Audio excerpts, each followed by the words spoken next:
am creat o lume în care a fi ocupat este o medalie de onoare, dar nimeni nu i-a avertizat despre prețul acestei medalii. Ocupația neîntreruptă este o cursă fără sfârșit spre un orizont mereu în mișcare. Ce obținem în schimb? Deseori burnout, oboseală cronică, anxietate, depresie, pierderea sensului sau acestea sunt doar efecte secundare minore în marșul triumfal spre succes. Ce naivi!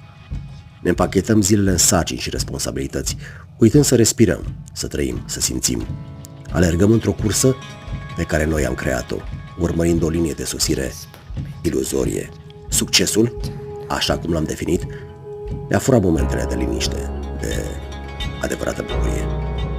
Rămâne în picioare pentru tine întrebarea: merită oare acest succes iluzoriu prețul pe care îl plătim?